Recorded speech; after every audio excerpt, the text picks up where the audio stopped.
Nunca imaginei que o dia mais feliz dele seria o pior da minha vida.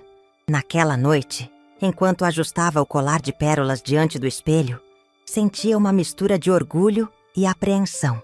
Me chamo Eleonora, tenho 68 anos e estava me preparando para a festa de noivado do meu único filho, Paulo. O vestido azul marinho que escolhi era elegante sem ser chamativo. Aprendi há muito tempo a não ofuscar Camila, a noiva, que aos 32 anos tinha uma beleza marcante e um ciúme igualmente notável. "A senhora está linda", comentou Dolores, que me ajudava a fechar o zíper. Após mais de 20 anos trabalhando em minha casa, ela era muito mais que uma funcionária. "O Dr. Paulo vai ficar orgulhoso", sorri para o espelho, querendo acreditar nisso. Nos últimos 3 anos, desde que começou a namorar Camila, Paulo havia mudado. O menino carinhoso que criei depois que meu marido partiu, vítima de um aneurisma fulminante quando Paulo tinha apenas 9 anos, transformou-se num homem distante, sempre apressado em nossas raras visitas, sempre verificando o celular à espera de mensagens dela. "Está tudo pronto no salão?" Perguntei, verificando a pequena caixa de veludo que continha o broche de diamantes, herança da minha mãe, que pretendia dar a Camila naquela noite. Um gesto de paz, um símbolo de aceitação na família. Tudo como a senhora pediu. As flores azuis e prateadas, o buffet com aquela entrada de camarão que o Dr. Paulo adora, o bolo de 3 andares da confeitaria portuguesa. Vai ser perfeito. Perfeito. Gastei boa parte das minhas economias nesta festa. Paulo, mesmo sendo médico bem-sucedido, não ofereceu ajuda financeira. "Você insistiu tanto, mãe. Então deixa isso ser seu presente", disse quando mencionei os custos. Talvez eu realmente tivesse insistido. Queria tanto me aproximar dele, compensar de alguma forma essa distância que cresceu entre nós. Cheguei ao salão 1 hora antes dos convidados, para verificar pessoalmente cada detalhe. O lugar estava esplêndido, com arranjos de hortênsias azuis nas mesas, luzes suaves, música ambiente. Uma última tentativa de agradar, de mostrar meu amor através de gestos. Os primeiros convidados começaram a chegar. Amigos de Paulo da faculdade de medicina, colegas do hospital, algumas poucas pessoas que eu conhecia. Depois, a família de Camila. Os pais elegantes, o irmão mais novo com a namorada.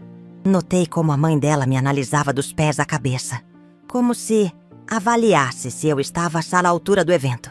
Sorri educadamente, engolindo o desconforto. Paulo e Camila chegaram por último, como estrelas fazendo sua grande entrada. Ela deslumbrante num vestido prata justo, cabelos escuros soltos em ondas perfeitas. Ele, tão bonito no terno escuro, a imagem do pai que mal teve tempo de conhecer. Meu coração se apertou com orgulho e saudade simultaneamente. "Mãe, está tudo ótimo", ele disse rapidamente ao me abraçar. Um abraço breve, sem real conexão. Imediatamente se virou para receber os cumprimentos dos amigos, deixando-me sozinha no meio do salão. A noite avançou entre drinks, conversas e a entrada servida. Percebi que quase não falava com ninguém. As amigas de Camila me olhavam como se eu fosse uma relíquia de museu. Os amigos de Paulo estavam ocupados demais trocando histórias sobre plantões e casos clínicos.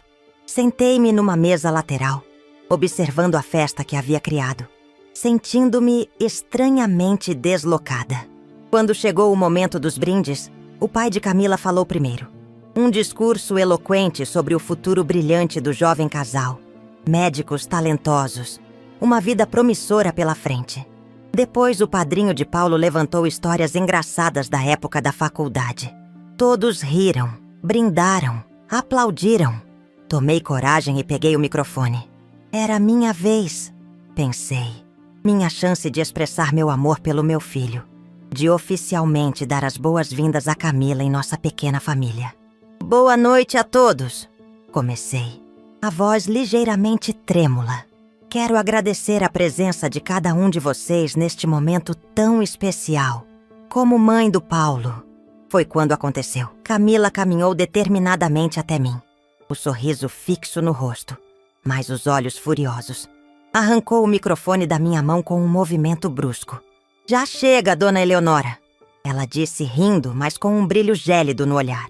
A gente sabe que a senhora adora ser o centro das atenções, mas hoje é o nosso dia. Aliás, já está mais que na hora da senhora entender que velha inútil não tem voz na nossa vida. O salão inteiro emudeceu. 150 pessoas, todas paralisadas, olhares alternando entre mim e Camila. Senti como se tivesse levado um tapa físico. Meu rosto queimava de vergonha. Meu coração batia tão forte que achei que todos poderiam ouvir. Instintivamente, olhei para Paulo. Meu filho, meu único filho, por quem sacrifiquei tudo. Certamente ele interviria. Certamente defenderia sua mãe. Em vez disso, ele riu. Um riso curto, mas claro. E então, para meu absoluto horror, bateu palmas. Isso aí, amor. Coloca ela no lugar dela. Foi como se o mundo parasse de girar. Como se o chão se abrisse sob meus pés. Ouvi alguns murmúrios chocados. Vi expressões de desconforto. Mas Paulo e Camila sorriam, cúmplices em minha humilhação, com as pernas bambas, mas recusando-me a demonstrar o quanto estava devastada, fiquei de pé. Ajeitei o vestido, endireitei os ombros, peguei minha bolsa e o embrulho com o broche que pretendia dar. Desejo toda felicidade a vocês, disse calmamente, minha voz surpreendentemente firme. Espero que nunca descubram o que é ter um filho que te humilha publicamente. Caminhei em direção à saída. Passos medidos, cabeça erguida. Ninguém me seguiu. Ninguém me impediu. Pedi ao motorista do aplicativo que me levasse para casa. E foi só quando a porta se fechou, na segurança das minhas paredes, que desmoronei. Chorei como não chorava desde a partida do meu marido. Chorei pela traição, pela crueldade, pela ingratidão, pela morte do filho que pensei ter criado, amoroso, gentil, respeitoso, e pelo estranho que existia em seu lugar. Sentada no sofá, ainda de vestido de festa, encarei o pequeno embrulho em minhas mãos. O broche de diamantes que minha mãe usou em ocasiões especiais, que me deixou no leito de morte com a recomendação: dê à esposa do seu filho, para que nossa família continue unida, mesmo quando eu partir. Que ironia! Abri a caixinha e observei as pedras brilhando sob a luz da sala. Este objeto precioso nunca adornaria Camila. Nunca seria parte de uma família onde eu era chamada de velha inútil, sob aplausos do meu próprio filho. Naquela noite, adormeci exausta no sofá, ainda vestida para uma celebração que se transformou em funeral. Não de uma pessoa, mas de uma relação que eu acreditava inabalável. Quando o sol nasceu, algo novo havia nascido também dentro de mim. A compreensão de que precisava me proteger, mesmo que isso significasse distância do meu único filho. O telefone começou a tocar às 9 da manhã. Paulo. Ignorei. Continuou tocando, intermitentemente durante todo o dia. Mensagens chegavam. Mãe, precisamos conversar. Você sabe como Camila é explosiva. Estava todo mundo estressado. Temos assuntos importantes para resolver. Nenhum pedido de desculpas. Nenhum reconhecimento real da dor que haviam causado.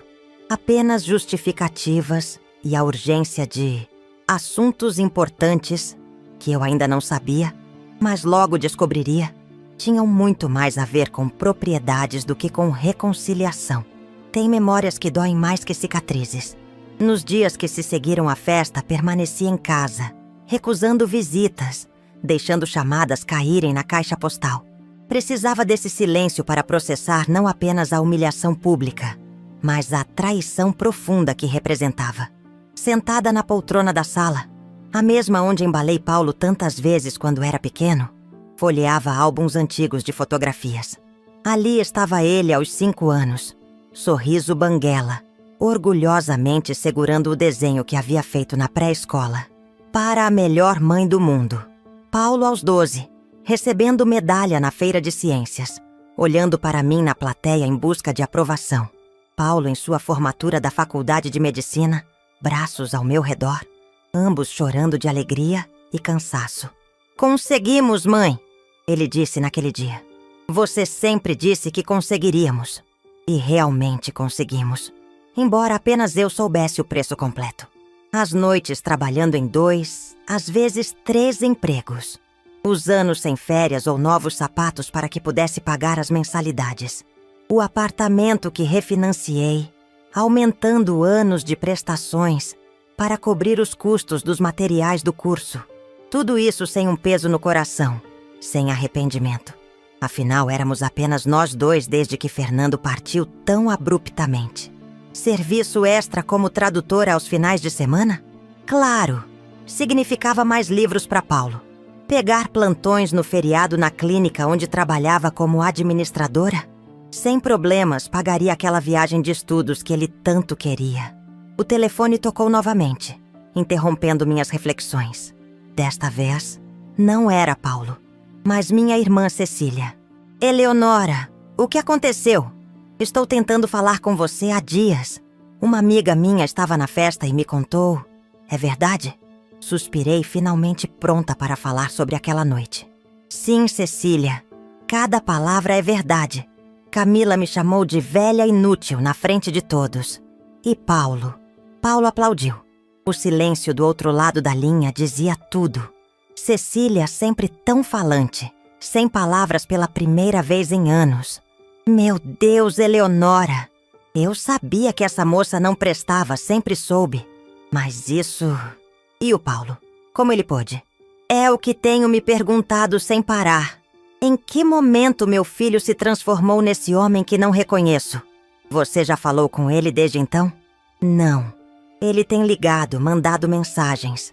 Mas não estou pronta para ouvir desculpas vazias. Cecília hesitou, como se ponderasse se deveria continuar. Eleonora, tem algo que você precisa saber. Não queria trazer mais problemas, mas depois disso, você merece saber a verdade. Meu coração apertou. Que verdade, Cecília? Mariana, você se lembra dela? A esposa do Cláudio, que trabalha no mesmo hospital que Paulo? Ela me contou algo perturbador na semana passada, antes mesmo da festa. Aparentemente, Paulo tem falado abertamente no hospital sobre seus planos para o seu apartamento. Senti o sangue gelar. Que planos? Ele disse a colegas que assim que você batesse as botas ou fosse para um asilo, palavras dele, não minhas, o apartamento seria reformado para ele e Camila viverem. Falou como se já fosse dono, como se estivesse apenas esperando. A dor que senti naquele momento foi quase física, como uma faca girando lentamente em meu peito. Não era apenas desrespeito ou um momento de fraqueza na festa. Era calculado. Eu não era uma mãe para ser amada ou respeitada. Era um obstáculo, um meio para obter bens materiais. Eleonora, você está aí? Estou, respondi mecanicamente. Obrigada por me contar, Cecília. Após desligar, permaneci imóvel por longos minutos. O apartamento em que estávamos, o mesmo onde Paulo cresceu, onde guardávamos tantas memórias, de repente parecia diferente. Não mais um lar, mas uma propriedade cobiçada. Suas paredes, que testemunharam tantos momentos de amor e sacrifício, agora observavam minha dolorosa revelação. Caminhei lentamente até o quarto que foi de Paulo, mantido praticamente intacto desde que saiu para morar sozinho há 7 anos. Seus troféus escolares ainda na estante, alguns livros de medicina dos primeiros anos de faculdade, a colcha azul que ele sempre preferiu. Um santuário para um filho que aparentemente só aguardava meu fim para tomar posse do que considerava seu por direito. Meu celular vibrou. Nova mensagem de Paulo. Mãe, precisamos resolver aquela questão do apartamento. Tenho uma proposta importante para você. Me liga. A questão do apartamento. Então era isso o assunto importante que ele mencionava nas mensagens anteriores. Não era preocupação comigo, não era arrependimento pela humilhação. Era a pressa em garantir seu investimento. Sentei-me na beirada da cama dele, subitamente exausta. Lembrei-me de uma conversa recente, cerca de 2 meses antes, quando Paulo sugeriu casualmente que eu considerasse vender o apartamento e comprar algo menor, mais adequado. Este lugar é grande demais para você sozinha, mãe. Deve dar trabalho para manter. E o dinheiro da venda poderia garantir uma aposentadoria mais confortável. Na época, né? Acreditei que fosse genuína preocupação. Agora via claramente. Era o início da manobra para me convencer a abrir mão do imóvel. Provavelmente esperava que eu vendesse por um valor abaixo do mercado, diretamente para ele. Ou pior, que simplesmente transferisse a propriedade como adiantamento de herança. Enquanto essas realizações dolorosas se consolidavam, o telefone fixo tocou. Atendi sem pensar. Dona Eleonora? Era a voz de Dolores. Só estou ligando para saber se a senhora está bem. Fiquei preocupada. Hoje é terça, dia da limpeza, mas se a senhora preferir, posso vir outro dia.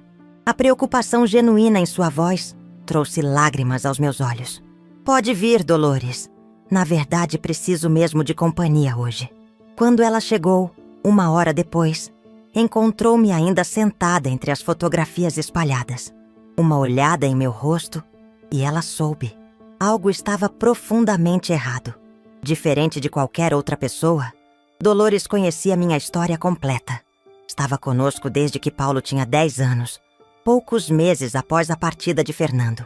Viu as lutas, os sacrifícios, as noites de trabalho até tarde. Cuidou de Paulo quando estive doente. Preparou refeições quando eu não tinha forças para cozinhar. Foi ela quem o ajudou com os preparativos para o baile de formatura do ensino médio, quando eu estava hospitalizada com pneumonia. O que aconteceu, Dona Eleonora? Perguntou, sentando-se ao meu lado. E então contei tudo. A humilhação na festa, o apoio de Paulo, a crueldade de Camila, a revelação de Cecília sobre os planos para o apartamento. Enquanto falava, observava o rosto de Dolores passar da surpresa à indignação. E, finalmente, a uma tristeza profunda. E o pior, Dolores, concluí, é que não sei mais quem é esse homem. Não reconheço meu filho nele. As pessoas mudam, Dona Eleonora. Às vezes para pior. Esse namoro, esse relacionamento com a Dona Camila, a senhora viu como ele foi mudando aos poucos. Como parou de visitar. Como começou a falar com a senhora de um jeito diferente. Ela estava certa. Os sinais estavam lá. Eu apenas escolhi ignorá-los.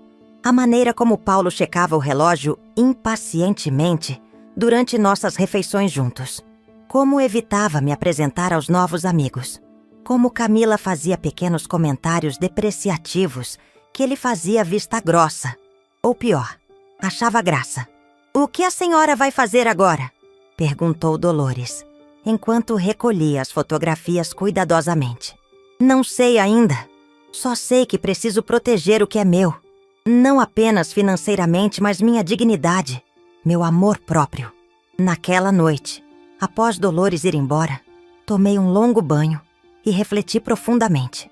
Pensei não apenas em Paulo e na situação atual, mas em minha vida como um todo. Em como, após a partida de Fernando, coloquei todas as minhas energias, sonhos e esperanças em meu filho. Como fiz dele o centro absoluto da minha existência. Talvez esse tenha sido meu erro. Não o amor, não os sacrifícios em si, mas esquecer-me como pessoa independente, com valor próprio, além do papel de mãe.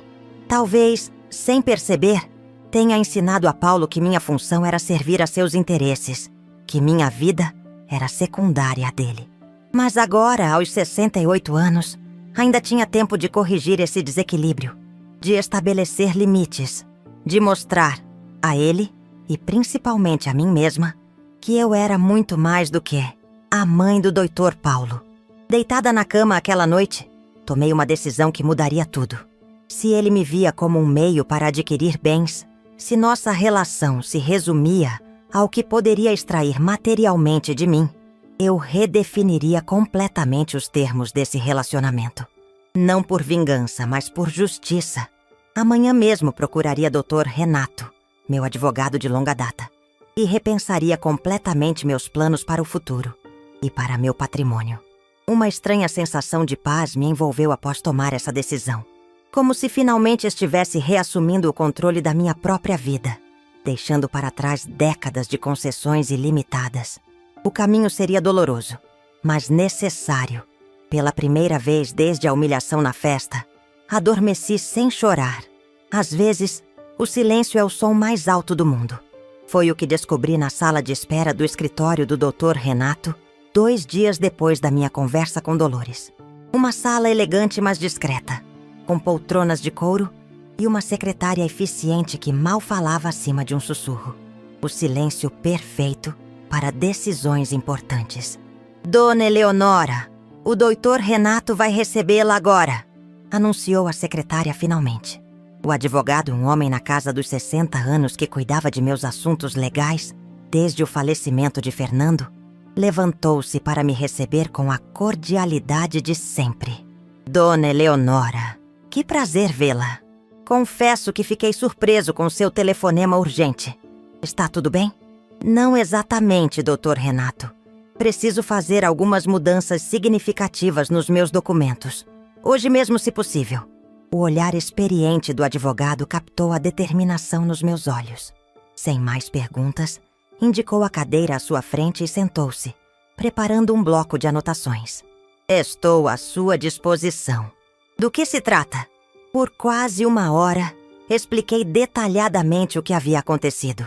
A humilhação pública na festa de noivado, as revelações sobre os planos de Paulo para o apartamento, a percepção dolorosa de que meu filho via-me apenas como um obstáculo entre ele e meu patrimônio. Entendo, disse Dr. Renato após ouvir atentamente. E quais mudanças a senhora gostaria de fazer? Quero reescrever meu testamento, mas mais que isso, quero transferir alguns bens ainda em vida. Detalhei meu plano. Transferir o apartamento onde vivia para Dolores, que após mais de 20 anos de serviço leal e amizade verdadeira, ainda morava de aluguel num bairro distante. Queria comprar para mim uma casa menor, mais adequada às minhas necessidades atuais. E queria mudar o beneficiário da minha apólice de seguro e dos investimentos que mantinha. A senhora tem certeza disso? São mudanças bastante significativas. Seu filho provavelmente contestará. Tenho absoluta certeza. Paulo não precisa do meu dinheiro. É um médico bem-sucedido, com carreira estabelecida. Dolores, por outro lado, está envelhecendo sem ter um teto próprio, depois de dedicar décadas da sua vida cuidando da minha família. Dr. Renato fez algumas anotações. Depois ergueu os olhos para mim. Do ponto de vista legal, a senhora tem todo o direito de dispor dos seus bens como desejar, desde que mantenha a parte legítima reservada ao herdeiro necessário. No caso da transferência ainda em vida, isso é considerado uma doação, e a senhora pode fazer doações dentro de certos limites legais. Os detalhes técnicos foram discutidos, documentos preparados, assinaturas coletadas. Dr. Renato prometeu agilizar o processo, entendendo a urgência emocional da situação. Agora, disse ele enquanto finalizávamos, a senhora está preparada para as consequências sociais e familiares dessas decisões? Seu filho provavelmente reagirá de forma bastante negativa. Respirei fundo. Estou. Paulo já mostrou quem realmente é e qual o valor que dá à nossa relação. É hora de eu mostrar quem sou eu. Saí do escritório com uma sensação estranha de leveza. Como se um peso que carregava há anos, o peso de expectativas não correspondidas, de amor não reciprocado, tivesse sido finalmente removido. Nos dias que se seguiram, meu telefone continuou tocando insistentemente. Paulo alternava entre mensagens irritadas. Por que você não atende? Estou preocupado. E aparentemente conciliatórias. Mãe, vamos conversar como adultos. Temos coisas importantes para resolver. Enquanto os trâmites legais avançavam, comecei a procurar uma nova casa para mim. Algo aconchegante, térreo, com um pequeno jardim onde poderia cultivar minhas rosas. Um espaço que fosse verdadeiramente meu, sem memórias dolorosas ou expectativas frustradas. 1 semana depois, convoquei Dolores para uma conversa. Ela chegou pontualmente, como sempre, preocupada com meu tom formal ao telefone. A senhora está doente, dona Eleonora? Foi sua primeira pergunta. os olhos escuros examinando meu rosto em busca de sinais de enfermidade. Não, Dolores. Estou melhor do que estive em muito tempo, na verdade. Indiquei que se sentasse à mesa da cozinha, onde havia preparado um café. Tenho algo importante para te contar. Com cuidado. Expliquei o que havia feito. A transferência do apartamento para o nome dela. O processo já em andamento. A escritura que em breve estaria em suas mãos. O choque no rosto de Dolores era evidente. Primeiro incredulidade, depois confusão e finalmente lágrimas silenciosas escorrendo pelo rosto enrugado. Mas por que, Dona Eleonora? A senhora não pode. Isto é muito... Eu não mereço. Peguei suas mãos calejadas entre as minhas. Mãos que embalaram meu filho quando estava doente, que prepararam incontáveis refeições para nossa família, que secaram minhas lágrimas quando a solidão pesava demais. Você merece isso e muito mais, Dolores. Quem esteve comigo nos momentos mais difíceis? Quem cuidou de Paulo quando eu tinha que trabalhar noite adentro? Quem me apoiou quando todos os outros desapareceram? Foi você. Sempre você. Mas e o doutor? Paulo? Ele vai aceitar isso? Paulo fez sua escolha quando permitiu que me humilhassem publicamente. Quando aplaudiu enquanto sua noiva me chamava de velha inútil. Quando planejou tomar meu apartamento como se fosse um direito dele, não uma dádiva minha. Dolores enxugou as lágrimas, balançando a cabeça em descrença.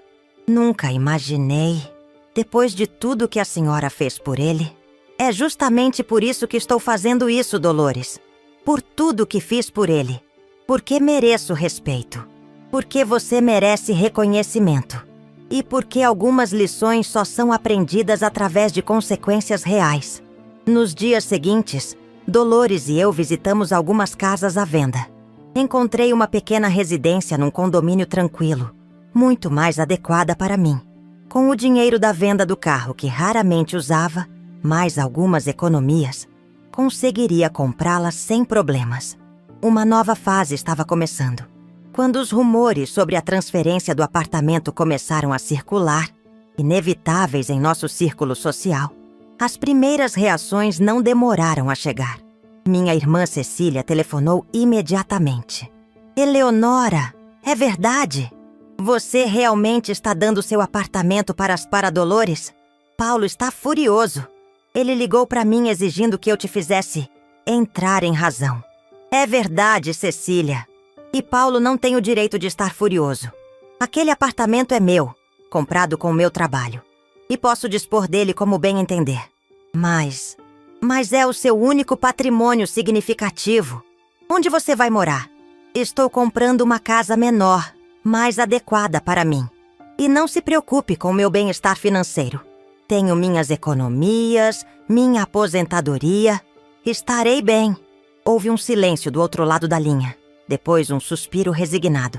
Você sempre foi teimosa, Eleonora. Mas desta vez, acho que você está certa. Depois do que Paulo fez, talvez seja a única forma dele entender. Aquela noite, recostada na poltrona da sala, observando as caixas já parcialmente preparadas para a mudança, senti uma estranha mistura de tristeza e libertação. Tristeza por todas as esperanças desfeitas, pelo filho que pensei ter criado e que não existia. Libertação por finalmente agir de acordo com o meu próprio valor, por estabelecer limites que deveriam ter sido estabelecidos há muito tempo. O telefone tocou novamente. Paulo. Desta vez, atendi. Mãe, finalmente. Precisamos conversar urgentemente. Sim, Paulo. Acredito que sim. É verdade o que estão dizendo? Que você está dando nosso apartamento para ameaçar a empregada? Você perdeu o juízo? A frieza em sua voz, a incredulidade, a certeza de que o apartamento era nosso e não meu. Tudo isso confirmava que minha decisão havia sido acertada. O apartamento é meu, Paulo. Comprado com meu dinheiro, com meu trabalho. E sim, decidi transferi-lo para Dolores, que dedicou mais de 20 anos cuidando de nós. De você, inclusive. Isso é absurdo. Vou contestar judicialmente. Você claramente não está em seu juízo perfeito. Primeiro sai da festa como uma dramática. Depois desaparece por dias. E agora isso. Você está tentando me punir, é isso? Sua voz elevava-se a cada palavra, raiva mal disfarçada, permeando cada sílaba. O filho que um dia amei além de qualquer medida, agora soava como um estranho. Um homem egoísta consumido pela ambição material. Não estou punindo você, Paulo.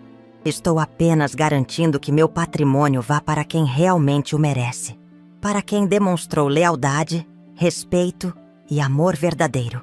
Você tem seu consultório, sua carreira, seus próprios recursos. Dolores só tem seu trabalho árduo e um futuro incerto. Você vai se arrepender disso, ele ameaçou. A voz agora perigosamente baixa. Quando precisar de ajuda, quando estiver doente, sozinha, não venha me procurar. A dor daquelas palavras foi como uma faca, mas ao mesmo tempo, confirmava exatamente o tipo de pessoa que Paulo havia se tornado. Alguém capaz de abandonar a própria mãe por questões financeiras. Entendo sua posição, Paulo, e respeito sua decisão. Adeus. Desliguei antes que ele pudesse responder. As mãos tremiam. O coração batia acelerado. Mas uma certeza se solidificava em meu peito. Estava fazendo a coisa certa. Por mais doloroso que fosse perder definitivamente meu filho, seria ainda mais doloroso continuar alimentando uma relação baseada em exploração e desrespeito. A tempestade estava apenas começando. Eu sabia. Paulo não aceitaria facilmente a perda do que considerava seu direito. Mas pela primeira vez em décadas, eu estava pronta para enfrentar o temporal em meus próprios termos. Você já se sentiu como se nem estivesse lá, mesmo estando bem no meio da festa? Por décadas, essa foi minha experiência na minha própria vida. Presente, mas invisível. Necessária, mas descartável. Útil apenas pelo que poderia proporcionar, não pelo que realmente sou. A campainha tocou às 7h42 da manhã, 3 dias após minha conversa telefônica com Paulo. Eu já estava acordada, preparando um café na cozinha, tentando manter a normalidade apesar da tempestade emocional que vivia. Sabia que ele viria. Era apenas questão de tempo. Abri a porta e lá estava ele. Meu filho, o menino que um dia embalei em meus braços. Agora um homem de 35 anos com olhos cheios de fúria. Sem cumprimentos, sem abraço. Apenas a raiva crua estampada em cada linha de seu rosto. Podemos conversar? A pergunta soava mais como uma exigência. Entre, Paulo. Respondi calmamente, indicando a sala. Ele entrou como um furacão, mal esperando que eu fechasse a porta. O que você pensa que está fazendo, mãe? Perdeu completamente o juízo? Dar nosso apartamento para a empregada? A palavra nosso, novamente. Como se o apartamento que eu paguei, sozinha, fosse uma propriedade compartilhada. Como se ele tivesse direitos automáticos sobre algo que nunca ajudou a conquistar. O apartamento é meu, Paulo. Sempre foi. E Dolores não é a empregada. É a pessoa que ajudou a criar você, que cuidou de nós por mais de 20 anos. Isso é ridículo. Ela é funcionária. Paga para fazer seu trabalho. Você realmente prefere beneficiar uma estranha em vez do seu próprio filho? Estranha? Repeti, sentindo uma calma surpreendente me envolver. Dolores estava lá quando você teve catapora aos 11 anos e eu precisava trabalhar. Ela ficou ao seu lado quando você quebrou o braço caindo da bicicleta e eu estava presa no trânsito. Ela preparou seu café da manhã antes das provas importantes. Costurou o botão da sua camisa para a sua primeira entrevista de emprego. Que tipo de estranha faz isso, Paulo? Ele desviou o olhar, momentaneamente desconcertado, mas logo recuperou a postura combativa. Você está fazendo isso para me punir pelo que aconteceu na festa, não é? Para se vingar porque Camila disse a verdade que ninguém tinha coragem de dizer. A menção à humilhação pública trouxe um rubor às minhas faces, mas mantive a compostura. Que verdade seria essa, Paulo? Que sou uma velha inútil, que não tenho voz na sua vida? Essa é realmente a verdade que você acredita? Você sabe como Camila é, impulsiva, direta. Ela estava nervosa com a festa. Você estava roubando-as e atenção. E você aplaudiu, interrompi suavemente. Bateu palmas enquanto sua noiva humilhava sua mãe publicamente. Um flash de vergonha passou por seus olhos, tão rápido que quase não percebi. Foi um momento, mãe. Todo mundo comete erros. Sim, todo mundo comete erros. E todos deveriam arcar com as consequências deles. Essa é a lição que estou aprendendo tardiamente e ensinando. Paulo começou a andar pela sala, inquieto, como um animal enjaulado. Parou diante da estante onde guardava algumas fotografias. Ele na formatura, ele em sua primeira conferência médica, ele recebendo um prêmio no hospital. Sempre fui um bom filho, disse, mais para si mesmo que para mim. Sempre te respeitei, sempre cuidei de você. Cuidou como, Paulo? Visitando cada vez menos? Ignorando minhas ligações? Planejando tomar meu apartamento quando eu batesse as botas ou fosse para um asilo? São essas suas palavras, não minhas. Ele se virou bruscamente. Quem te disse isso? Foram fofocas, coisas tiradas do contexto. Importa? O que importa é que você confirmou tudo com suas próprias ações. Com sua reação ao descobrir que não receberia o apartamento. Com sua indignação por eu dispor do que é meu como bem entender. Paulo sentou-se pesadamente no sofá, passando as mãos pelo rosto em um gesto de frustração. O que você quer, mãe? Diga-me o que preciso fazer para reverter essa loucura. Não é loucura, Paulo. É uma decisão tomada com clareza e determinação. O apartamento será transferido para Dolores. Já comprei uma casa menor para mim. A papelada está em andamento e não há nada que você possa fazer para mudar isso. Ele me olhou com uma mistura de descrença e desprezo. Você vai se arrepender quando estiver sozinha, doente, precisando de ajuda. Para quem vai ligar? Para a má empregada? A crueldade daquela pergunta revelava tanto. A certeza de que eu era, ou seria, um fardo. A instrumentalização da relação maternal. Cuidado em troca de bens materiais. Se for preciso, sim. Pelo menos, ela demonstrou mais lealdade e amor verdadeiro do que meu próprio filho. Paulo levantou-se abruptamente. Isso não vai ficar assim. Vou contestar judicialmente. Vou provar que você não está mentalmente capaz. Vá em frente. Os médicos e o juiz terão uma opinião diferente. Não há nada de irracional em recompensar quem realmente merece. Ele caminhou até a porta, parando antes de sair. Camila está certa. Você é apenas uma velha amarga que não suporta ver o filho feliz. Que prefere se apegar a coisas materiais a apoiar a própria família. A ironia daquela acusação era quase palpável. Quem estava realmente apegado a bens materiais nessa história? Quem via relações apenas em termos de ganhos e perdas? Se é assim que você me vê, Paulo, então realmente não há mais nada a dizer. Desejo felicidades a você e Camila. Sinceramente. A porta bateu com força suficiente para fazer os porta-retratos na estante tremerem. Fiquei imóvel por longos minutos, assimilando o que havia acabado de acontecer. A ruptura estava consumada. O filho que criei, que amei incondicionalmente, havia se revelado um estranho movido por interesse e egoísmo. A dor era imensa, mas, estranhamente, não me senti tentada a voltar atrás.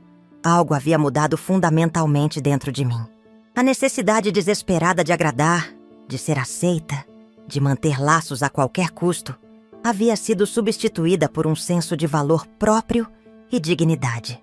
Nos dias seguintes, como prometido, Paulo tentou contestar legalmente minhas decisões. Contratou um advogado renomado, entrou com pedidos para impedir a transferência do apartamento, até mesmo tentou um processo de interdição, alegando que eu não estava em pleno gozo das minhas faculdades mentais. Doutor.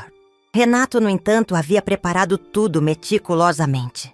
Laudos médicos recentes atestavam minha plena capacidade. Testemunhas confirmavam minha lucidez e independência. A tentativa patética de me declarar incapaz apenas serviu para expor ainda mais o caráter de Paulo. Não apenas para mim, mas para nosso círculo social. Seu filho está cavando a própria cova social e profissional, comentou o Dr. Renato durante uma de nossas reuniões.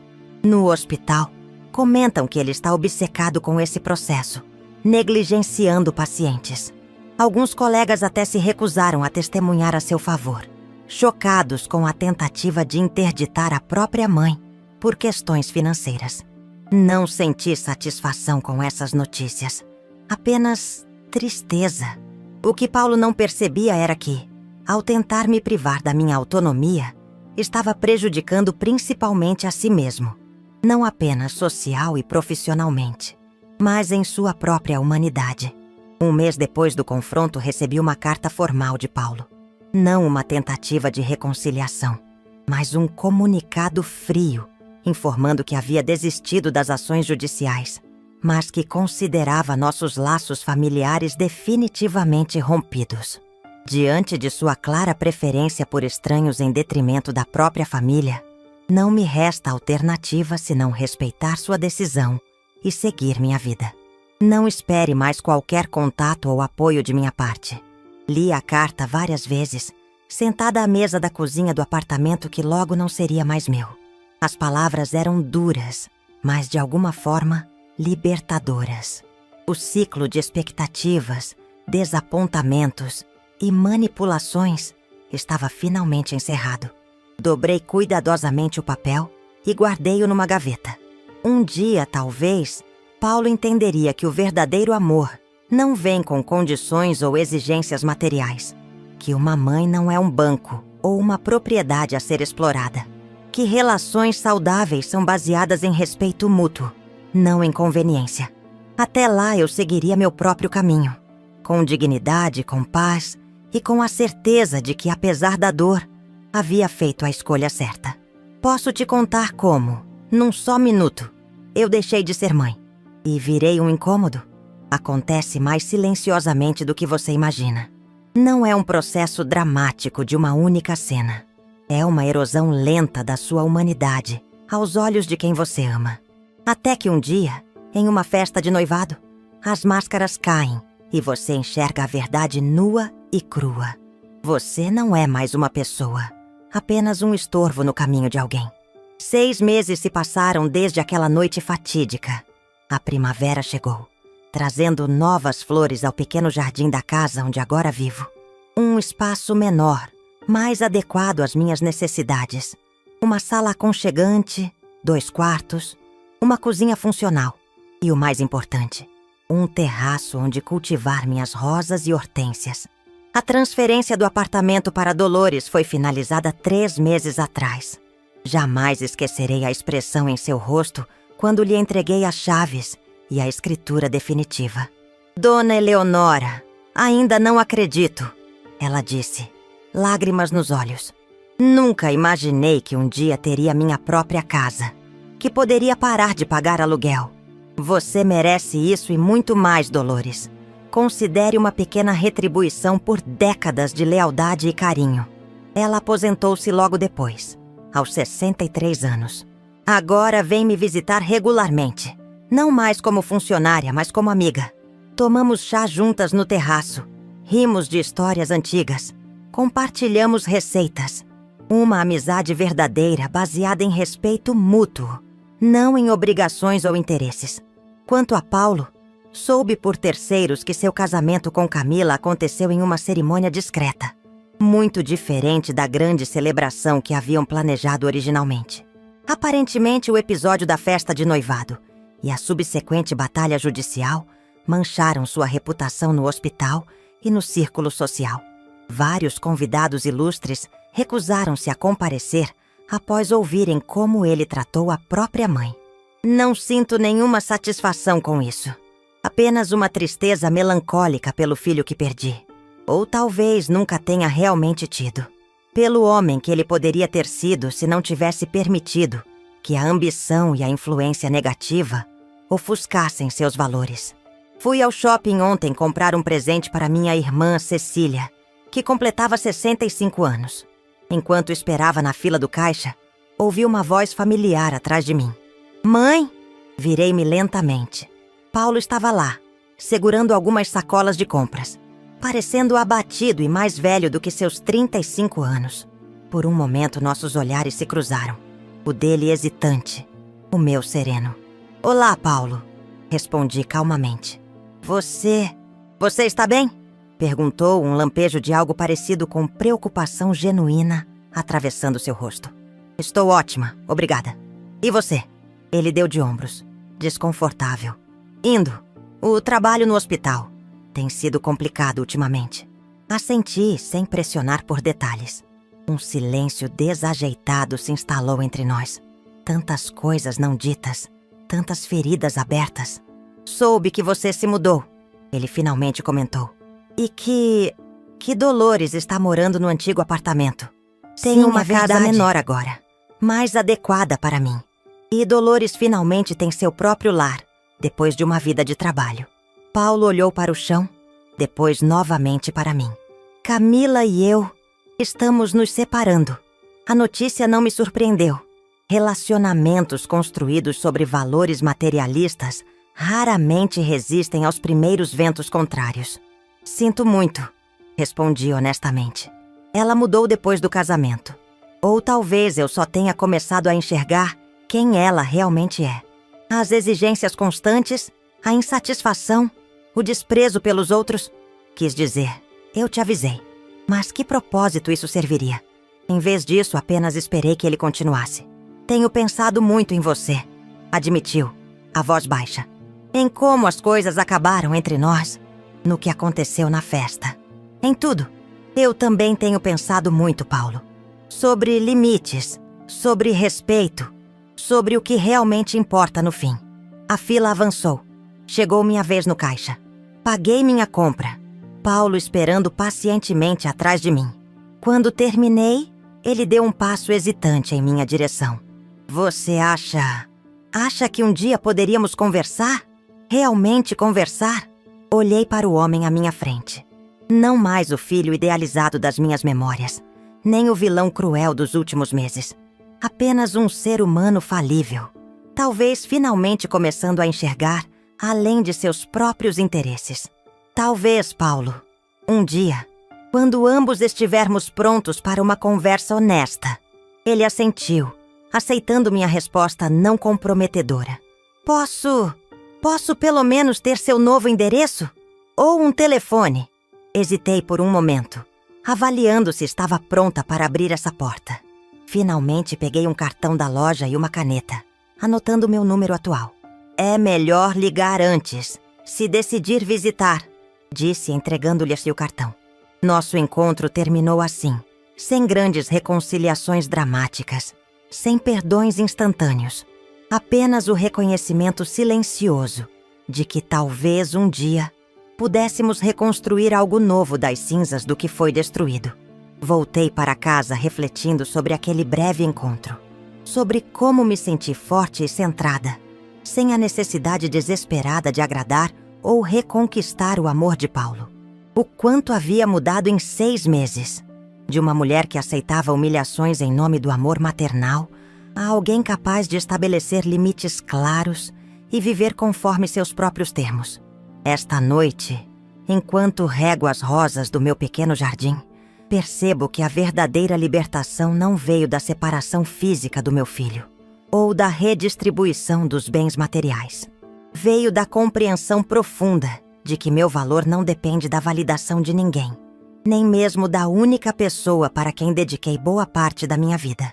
Durante décadas, confundi amor com submissão, sacrifício com anulação.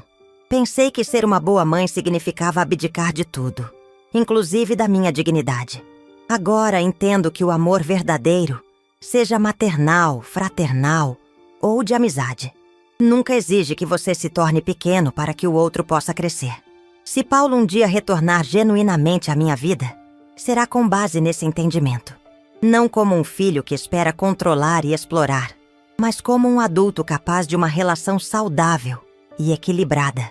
E se esse dia nunca chegar, também estarei em paz. As rosas do jardim balançam suavemente com a brisa da noite. Resistentes, coloridas, vivas, como eu. E neste momento, isso é mais que suficiente. É uma vitória completa.